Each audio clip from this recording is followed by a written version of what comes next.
Xoş gördük, hörmətli tamaşaçılar. Missiya TV-nin efirində Zərintac Mayıs qızıdır. Ölkədə və dünyada bu saata olan ən vacib xəbərləri təqdim edirik. Paytaxtda 100 minə yaxın şagird monitorinqə cəlb olunacaq. Bu barədə Bakı şəhəri üzrə Dövlət Təhsil İdarəsindən məlumat verilib.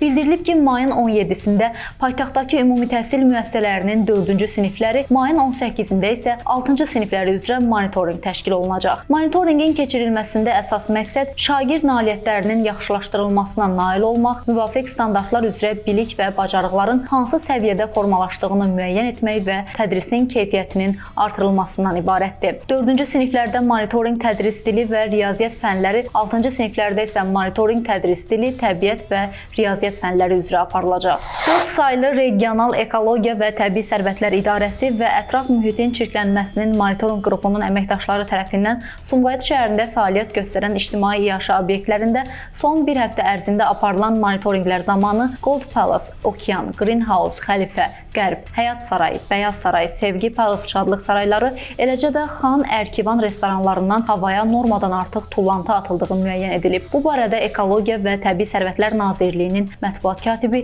İradə İbrahimova məlumat verib. O bildirib ki, faktlarla bağlı sözügedən ictimai iaşə obyektlərinin məsul şəxsləri barəsində protokol tərtib olunub və hər birinin 2500 manat məbləğində cərimələnməsi üçün qanuna müvafiq tədbirlər görülür.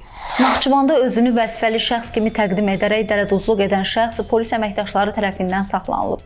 Keçirilən tədbirlərlə vətəndaşların etibarından sui-istifadə etməklə çalışdıqları yerlərdə vəzifələrini artırmaq vədi verərək onların maddi vəsaitlərini ələ keçirən 40 yaşlı Elşən Qurbanov barəsində cinayət işi başlayıb.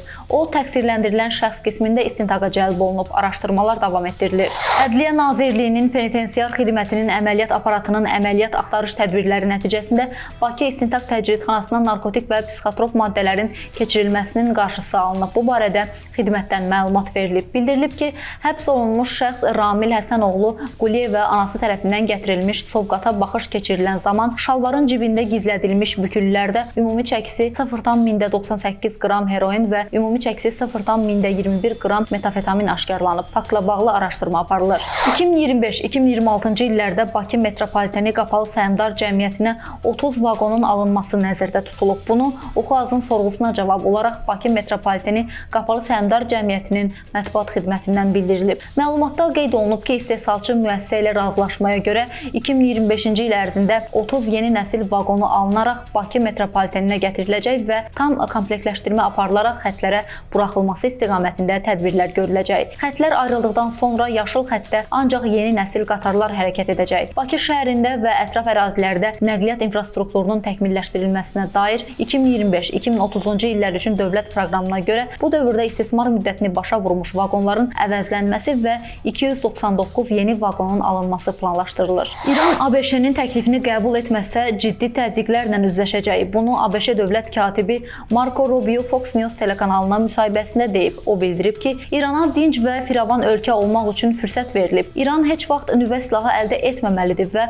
ABŞ prezidenti Donald Trump bunun baş verməyəcəyini açıq şəkildə bildirib deyə siyasətçi vurğulayıb. Onun sözlərinə görə İran nüvə silahı həddinə çatmayıb, ancaq Tehran bu silahları daşıya biləcək uzaq mənzilli raketlərə malikdir. Belə hörmətli tamaşaçılar, ən vacib xəbərləri diqqətinizə çatdırdıq. Siz isə YouTube kanalımıza abunə olmağı unutmayın ki, videolarımızı operativ şəkildə izləyə biləsiniz. Sağ olun, salamat qalın.